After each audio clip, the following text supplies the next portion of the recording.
So I hope you have felt the theme or the themes that have been woven through everything we've sung and prayed and talked about today. We began, as you came in, with a very happy, upbeat version of He's got the whole world in His hands. So hopefully you kind of walked in with a little bit of a spring in your step. And as you noticed, the service kind of went through, if you follow the story arc of where the service is going, it moves into like a more rooted praise about singing out from our bones, from the top of the hills, to the choir singing. We're going to, shout. We're going to sing with energy and joy about the greatness of God. And then as it kind of wove down into a little bit more like we need a firm foundation when things get a little bit troublesome and stormy and challenging. This is the reality. We don't come to church to kind of be like, woo, everything's awesome. That's not why we come here. Because the reality is, although we celebrate God and His greatness, our hearts are broken a lot of the times throughout the week, if you're like me. And so we come down to that reality where the last prayer is a prayer in troubled times, where we say, God, there's a lot going on in our personal lives, in our homes, in our city, in our country, in our world that is breaking us. And so what do? We look to Him and we say, God, help us. We need You to do what only You can do in these moments, in our own lives, in our families, in our city, in our country, and in our world. And so I hope that you see that these services are woven together intentionally to bring us to a point. And the point that we're headed toward today is the book of Habakkuk, or as some people like to call it, Habakkuk. I like it, but it sounds like you're sneezing, so I don't use that one. So we'll just call it Habakkuk for this sermon series. But for the next 2 weeks, we're going to be looking at this little bitty prophetic book in the Old Testament that only has 3 chapters. So we're going to look at half of it today, and then the following portion of it in chapter 3, primarily next Sunday. But it's a little book, but it's extremely potent and appropriate for the troubling times we feel today, and it actually sets us up for Advent. And Advent is literally about the lights going out and struggling and waiting for the resolution. And so I think this little book, this little prophetic book, is appropriate. We're titling these 2 sermon series these 2 weeks, When Good People Get Stepped On. And that's why you've seen this little footprint with the little dude throughout our singing. I know it seems odd as we're singing, you see, why is there a big footprint? So that's the image that we're considering. If you can think of Habakkuk as being that little dude down there who is seeing the crushing of the people of God in his own time and going, how long, God, are you going to stand for this? That's the question the book of Habakkuk poses. And I think it's an appropriate question that we can ask today. So I'm going to break this down, this final portion, before we take a little break and think about pancakes. I know it's already on your mind. The bacon is wafting in, the smell is wafting in. But if you'll just hold with me, I think there's something really important here in the book of Habakkuk. I'm going to read the text. Before I do, let me just give you the overview of where I'm going. So first, we're going to talk about clest. And if you have no idea what I'm talking about, that's okay, because I will explain it. Those of you who were in our previous sermon series a number of months ago, as we top 5 curious texts that you all voted on and we worked through together, you know what clest means. So the rest of you, I'll explain in a second. Okay, that's the first part. Then we're going to talk about the complaints of Habakkuk. The book of Habakkuk is a book of complaining to God. And so we're going to look at his 2 complaints. And then we're going to look at God's 2 responses to Habakkuk. And then we'll close out by saying, okay, where do we find some solid footing and some kind of refreshing hope in the midst of this very real pain and complaining that Habakkuk is leveraging toward God? So that's where we're headed. So let's read the text. If you have a Bible, you can open up to the book of Habakkuk. It might be difficult to find because it's very tiny, and it's probably not one that you've spent a lot of time in. But there's Bibles there. If you have a phone and you want to, it's easier just to type in Habakkuk and find it on your phone. That's an easy way to do it, so I recommend that. But I'm just going to read the first section, but I'm going to kind of make some comments because these Old Testament books are oftentimes hard to understand what's happening. And so I want to comment so that you can have some kind of framework. So the first couple verses are Habakkuk leveling his complaints, okay? So as you see this, you'll see verses 1 through 4 is Habakkuk leveling a complaint. And then if in your mind, when we get to verse 5, think of putting quotes in, but really big quotes, because now God is talking. So it's not always clear as you're just reading this on your own, but I'll kind of signal to you when Habakkuk's talking and when God's responding. Okay, so you can follow this. So Habakkuk, the oracle that the prophet Habakkuk saw. O Lord, how long shall I cry for help and you will not listen? Or cry to you violence and you will not save? Why do you make me see wrongdoing and look at trouble? Destruction and violence are before me. Strife and contention arise so that the law becomes slack and justice never prevails. The wicked surround the righteous, therefore judgment comes forth perverted. Now God will speak. Look at the nations and see. Be astonished, be astounded, for a work is being done in your days that you would not believe if you were told. For I am rousing the Chaldeans, that fierce and impetuous nation, who march through the breadth of the earth to seize dwellings not their own. Dread and fearsome are they. Their justice and dignity proceed from themselves. Their horses are swifter than leopards, more menacing than wolves at dusk. Their horses charge. Their horsemen come from afar away. They fly like an eagle, swift to devour. They all come for violence. With faces pressing forward, they gather captives like sand. At the king they scoff, and of the rulers they make sport. They laugh at every fortress and heap up earth to take it. Then they sweep by like the wind. They transgress and become guilty. Their own might is their God. End quote. Now Habakkuk has another complaint to level. Are you not from of old, O Lord my God, my Holy One? You shall not die. O Lord, you have marked them for judgment, and you, O rock, have established them for punishment. Your eyes are too pure to behold evil, and you cannot look on wrongdoing. Why do you then look on the treacherous and are silent when the wicked swallow those more righteous than they? You have made people like the fish of the sea, like crawling things that have no ruler. The enemy brings all of them up with a hook and drags them out with his net. He gathers them in his sen so that he rejoices and exalts. Therefore he sacrifices to his net and makes offering to his sen, which is just a net. For by them his portion is lavish and his food is rich. Is he then to keep on emptying his net and destroying the nations without mercy? And actually, his statement doesn't end. It goes into chapter 2 because he's still talking. I will stand at my watchpost and station myself on the rampart. I will keep watch to see what he will say to me and what he will answer concerning my complaint. That's how he ends his second part of his conversation. I'm going to stand here and I'm going to wait till God answers me. I want to see what he has to say for himself. And so he does.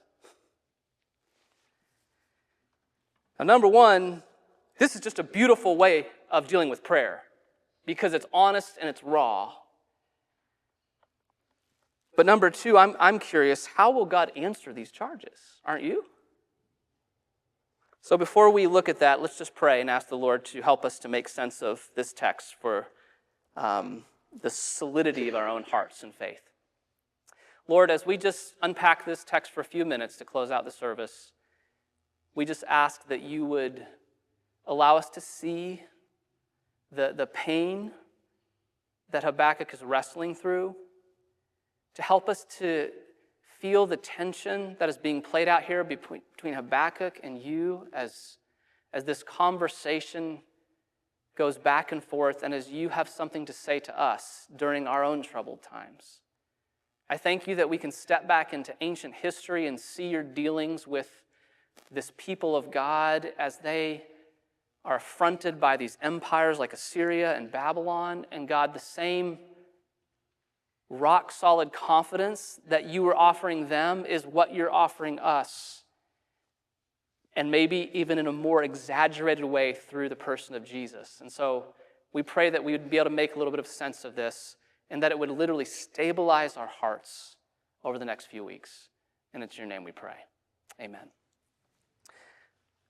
So first, Clest. So remember during our top 5 curious text sermon series, I said that wisdom demands that we have a decent, wise strategy for reading this ancient text we call the Bible. And so I recommended a 5-part strategy, and it's an acrostic, Clest. I liked it because it sounds like crest, so it's hard to forget. And so we said, Crest has a little mantra. I don't know if you've ever seen it in commercials or stuff, but it's a toothpaste for every smile. Da, da, da, da, Crest, a toothpaste for every smile. And so I said, Clest is a Bible reading strategy for every Bible. And it rhymes, so that's good. So I do these little goofy kind of things to pound them into your head so that you cannot forget them. You wake up in the middle of the night and you have bad dreams about Clest, I'm happy at that because I want you to remember these things so that when you open your scriptures and you're reading the Bible, you have some kind of framework to make sense of it all because this is a challenging book. Written thousands of years ago in 3 different languages in a culture that we no longer live in and that we don't quite frankly understand.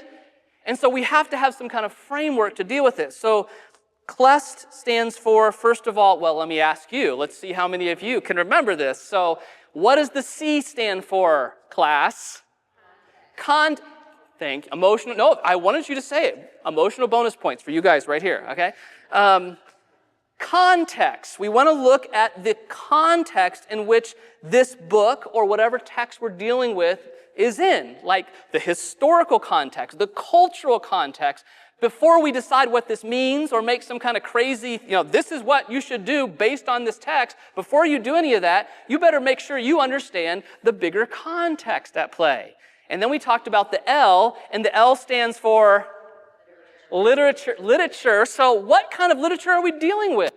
Is this poetry? Is this apocalyptic literature like the book of Revelation or parts of Daniel? Is this a historical narrative? What are we dealing with here? You do this every day in your regular life. When you watch a movie, you come to this movie and very quickly you make an assumption what kind of genre you're dealing with, right? Is this sci-fi? Is this horror? Is this reality? Is this a documentary? What are we dealing with? And that helps you know how to process it. You have to do the same thing when you're reading any kind of literature, but especially the Bible. Because you can come up with some wacky ideas if you're not understanding the literature you're dealing with. And so the literature of the book of Habakkuk is prophetic literature. So that's important, but we have to look at the context of it because it's unique in the Old Testament, because most prophetic literature is about a person calling out things in a people that have become the status quo that are either unjust or immoral in some way. It's someone standing up and saying, the status quo is not good. This is not what the covenant that God made with his people Israel is about. And so the prophet stands up and calls people out on it. But this book is unique because that's not what Habakkuk does. Habakkuk isn't calling out Israel, he's calling out God. So this book is unique and powerful because Habakkuk does something different that the rest of the prophets aren't as concerned to do. Habakkuk has a conversation with God himself and says, whatever you're doing down here does not make sense and it looks very unjust and I don't understand how you can do this and call yourself a good God. That's what Habakkuk is doing. Now, in theological terms, this is known, and I'll give you a big word just to stick in your brains and look it up later, but theodicy. It's a theological term that is what theologians and scholars talk about when they're wrestling with the reality of the brokenness of the world and how good people are being crushed by bad people, innocent people are being unjustly treated over and over again around the world, and it seems like God isn't doing anything about it. And so it's wrestling with the vindication of, can God still be good when all this evil and bad things are happening all over the world to powerless, broken, marginalized, innocent people? And so there's a wrestling that takes place all the way from the Jewish scriptures, all the way through the Christian era. What does it mean for God to be good in light of all the brokenness and pain and sorrow and injustice that is all over the place? That's called theodicy. And this is what Habakkuk is doing. I think how it works. I think how it works is. So before I tell you how I think it works, we got to go to the E because I'm going to the E part. So, context, literature, E. Does anybody remember what the E stands for? Experience. Great, awesome. Experience. Like we have to bring our own relationship with the Lord, our relationship with the Spirit, our own life history. We have to bring that all to the text. You can't read the text without yourself. You're a part of this journey and the Spirit in you. And if you don't factor yourself in and all your own biases and all the things you grew up with and all the ways you were taught, you're going to make a mess of this as well. So you have to factor that in. I am coming to the text and Stephen is reading this, which is going to change things because I have a certain lens through which I see everything. And so I think how this works in our own hearts is we begin asking this question that is a difficult question. And here's the question we ask at the core of who we are. Why do bad things happen to me? Have you asked yourself that question? Something happens to you, something tragic, and in the deep recesses of your heart, there's a question there. Why me? I mean, my wife and I, we struggled deeply with this question when our kids had years of chronic illness and were laying in bed and we didn't see any help for them. We begin to ask that question, deep level. God, why us? What do we do? Are you picking on us? Have we done something to displease you? Why me?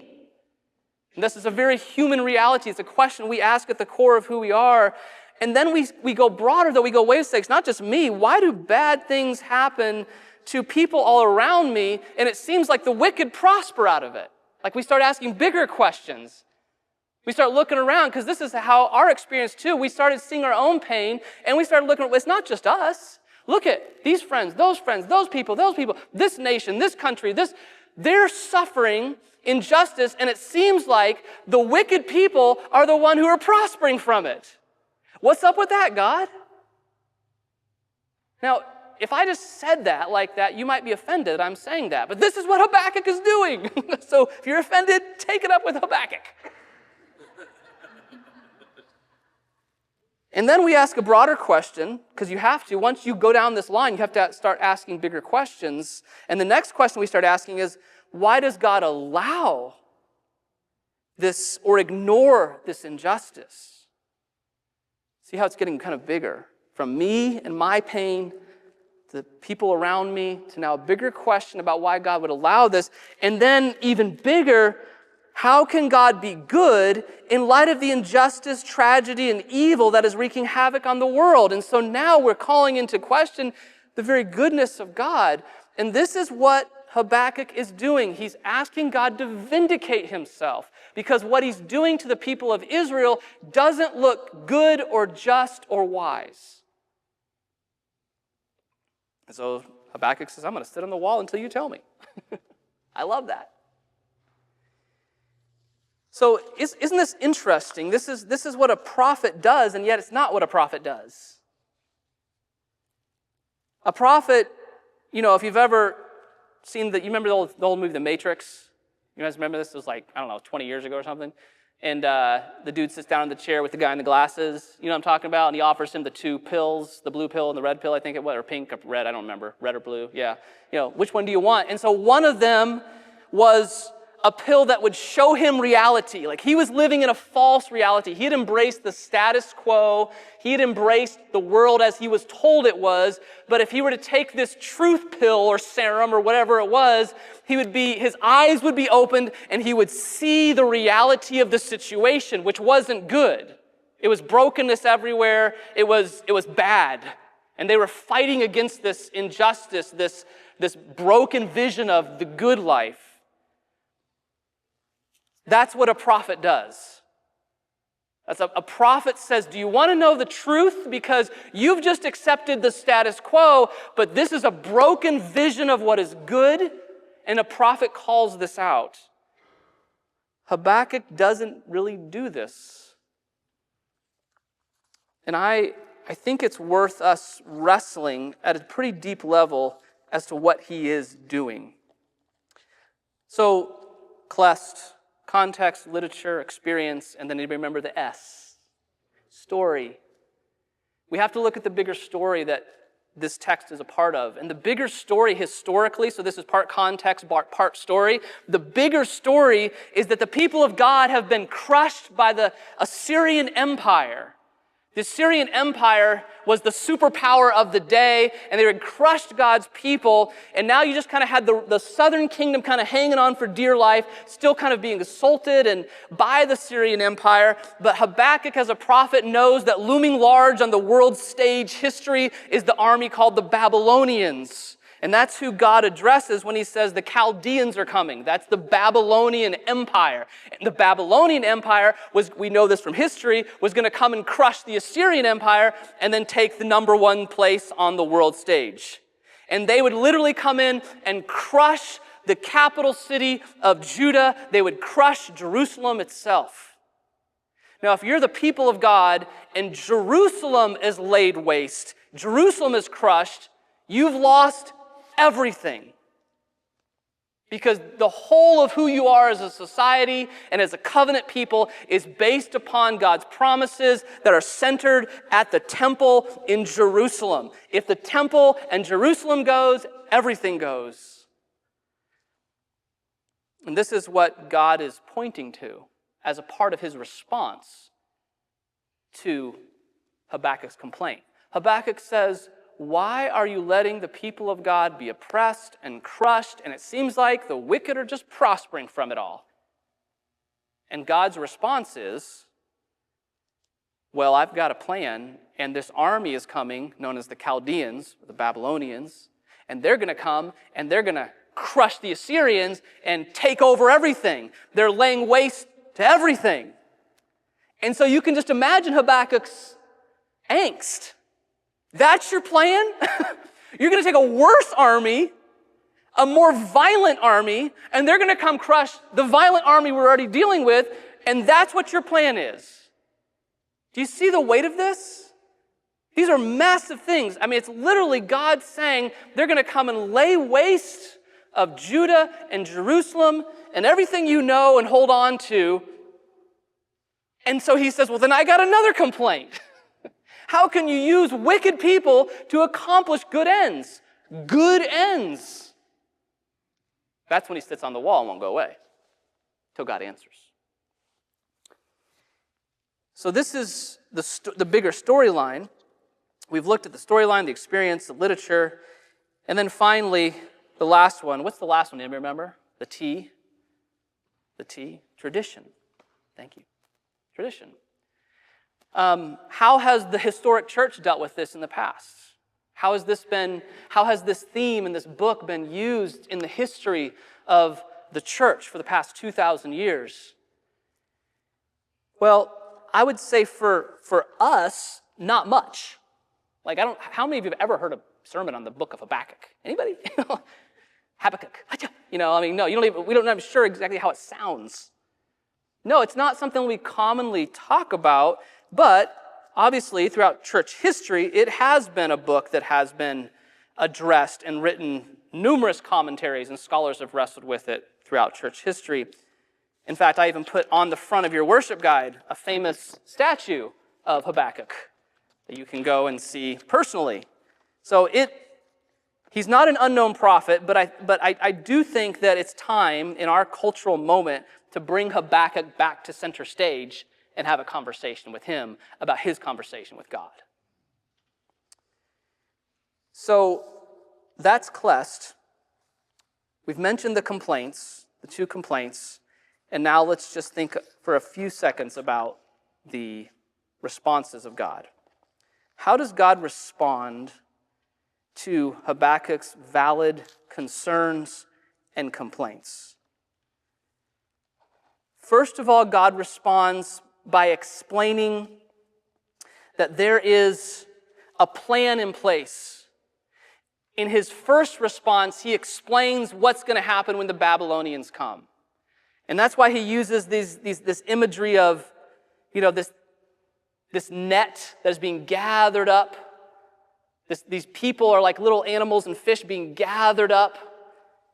This is kind of the picture that Habakkuk gets from God's response as this nation, this powerful, wicked, idolatrous, unjust nation is going to just come and crush the people of God. And the problem was that the prophets were always pressing back on the people of God because they were constantly being unfaithful to the covenant God had made with them. And they would turn toward idolatry, and they would stop worshiping the one true God, and they would turn to practices of violence and wickedness in their own communities and injustice. And so God says, I have a plan for that. This nation, this mighty empire is going to come and going to lay waste to everything. And so Habakkuk says, well, then I got a problem with that because you're using this wicked, unjust nation to crush the people of God. So that can't be right. How can you be good and do this? And so God responds in chapter 2 in a very unique way. And I want you to see this. So I don't know if you guys mark your Bible or at least put a mental mark. But there's 5 cool things happening here in Habakkuk 2. When God responds, he responds in 5 ohs, or woes, or alas. Some of your translations have different wording. So, for example, in verse 6, my translation has alas. Anybody else have a different word there? Do you have oh or woe? Okay, so one of those 3, typically both translations work off those 3 words. So 5 times God, in response to Habakkuk, says, alas, and then he goes on to describe the brokenness or the wickedness of these nations that are coming in to crush his people. As if to say, I know what the problem is. I know how broken and how wicked Babylon is. I'm going to give you 5 woes to Babylon, or 5 woes to any empire that sets itself up against me. So my version has alas. Alas for you who heap up what is not your own. So he's going to start talking about economic injustice. In the first and second woe or alas, he's dealing with economic injustice and unfair practices and crushing poor people in ways that benefit the wealthy. This is all the way from verse 6 all the way through verse 11. And God is saying this. He's saying, I know the economic injustice that is taking place. Do you think I don't know, Habakkuk? Do you think I don't see? I know specifically what's happening, and I say to them, woe to you. Alas, or oh, don't you know, you will be held accountable. This is God's point. Nobody's getting away with anything. The Babylonians will be held accountable. And then, in verse 12, the third alas or woe. Alas for you who build a town by bloodshed and found a city on iniquity. So he's pointing to violent kind of slave labor that these empires, these ancient empires would use to build their countries, to build their nations. They would take broken down people and they would use them to build their opulent castles and mansions or whatever they are in the ancient context. And God says, I see what they're doing. I see the violence. I see the injustice. And then verse 15, the fourth woe. Alas for you who make your neighbors drink, pouring out your wrath until they are drunk in order to gaze on their nakedness. He's talking about, just think of poor, broken people getting crushed while a huge party's going on. And the rich are celebrating and partying while people are literally being crushed as they celebrate their shame. God says, I see, and Babylon will not get away with it. Then his fifth woe is in verse 19. God says, alas, for you say to the wood, wake up, to silent stone, rouse yourself. Can it teach? See, it is gold and silver plated. See, there is no breath in it at all. What's he talking about? Idolatry. Because, as one scholar said, idolatry was the engine that fueled these empires. It was the engine that drove these empires. And so they would call out to their gods made of wood and stone, and God is saying, Habakkuk, I see that they're putting all this impetus on these false gods. They're just wood or stone that don't even have breath in them. I see what's going on. Yeah, this is a lot. This is God's response to Habakkuk's complaint.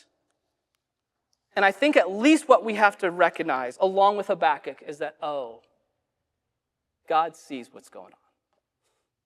Nobody gets away with anything. Babylon will be held accountable, just like Syria was accountable, and just like Israel was accountable. That's one thing we see. But God does something really interesting here. He puts in this response 2 anchor points. Have you ever been trying to move like a mattress in the back of your truck? And you stick in there, you're like, it'll stay down. And you hit the highway. Have you ever done that? Stupidly. What happens? I've done it a couple times. Sure, that'll hold. No. So what you do is most trucks come with these little anchor points, right? And they're made for this, for people like me who think we can do it without the anchor points. And you put your mattress in and you tie it down so that it's tight, so that when you're going down the road and the air hits it, it stays put. Well, God has done this for us in the text. He has put 2 anchor points for us. In the middle of the madness of empire crushing and the injustice, he's put 2 anchor points. And to close, I want you to see those 2 anchor points, because if you don't see these, you kind of miss the whole point. The 2 anchor points are found in one of the most famous verses in the Old Testament. It's one of the most famous verses because the Apostle Paul chooses to use it as a verse that he puts on display when he's explaining the gospel of King Jesus. He goes all the way back to this little prophet named Habakkuk and sticks his finger on the scroll and says, remember what Habakkuk said? The just will live by faith.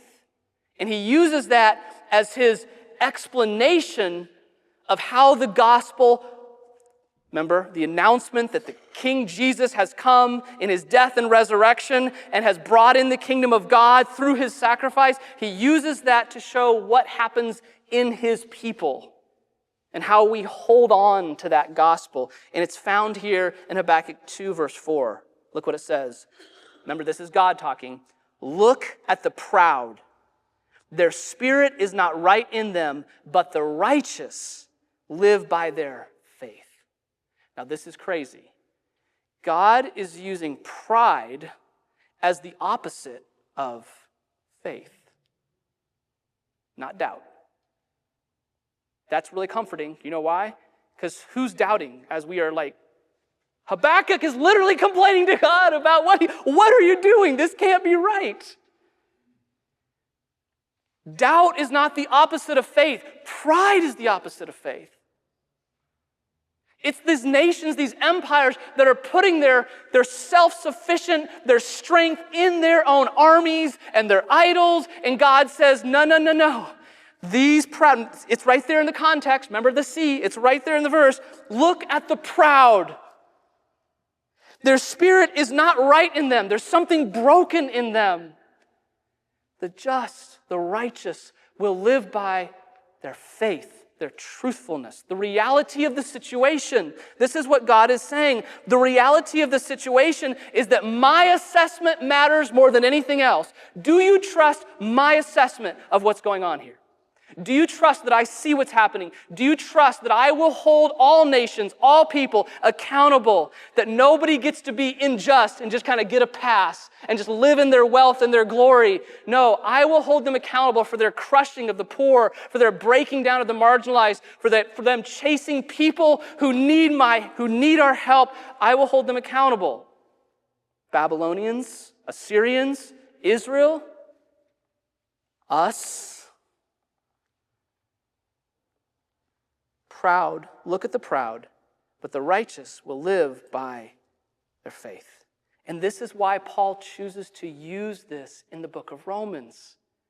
Because he wants to say to us, it's not our trusting in our good works or how great we are or our perfect attendance pen at First Baptist Church or how good our music is or how cool our whatever is or how beautiful our historic building is or whatever it is that you take some kind of pride in. That's not the deal. What Paul is saying is the only thing that is the ultimate resource that you can hold on to in every storm and in every situation in your life is the good news that Jesus Christ has defeated death, has risen from the grave, and is bringing in the kingdom of God. It is Him and Him alone, period. And so Paul says the just will live by that faith. They will wrap their arms around that reality of the good news of Jesus, and that will be their life. That's your anchor point. You need an anchor point? Paul's like, the gospel is your anchor point. That's the first anchor point. Here's the second one. And with this, we'll close. I love this one. So this is one of the most famous verses in the Bible, and then in Habakkuk 2 is one of my favorite verses in all the Bible. So it's like you get two for the price of one. Look at it in verse 14. But the earth will be filled with the knowledge of the glory of the Lord as the waters cover the sea. In God's response to Habakkuk, where he is upset because of how God is dealing with things, how God has chosen to allow the history of the world to play out, God says, Habakkuk, understand something. One day, the whole earth will be filled with the knowledge of the glory of the Lord as the waters cover the sea. How robust or how fully do the waters cover the sea? Completely, right? The waters cover it's like a metaphor. You get your mind that doesn't even make sense. It's like, yeah, the waters are the sea. Of course they cover the sea. That's the point. The earth will be filled with the knowledge of the glory of the Lord. Like the waters cover the sea, there'll be no portion of the entire earth that will not be submerged in the glory of God. That is our hope. That is the Christian hope, by the way. The physical earth will be completely submerged in the glory and beauty and truthfulness of God. That is anchor number 2. We grasp on to this reality in all the brokenness of our lives, in all the pain we walk through personally, and all the challenges of our culture and city. We grab on to the reality that one day God will restore all things.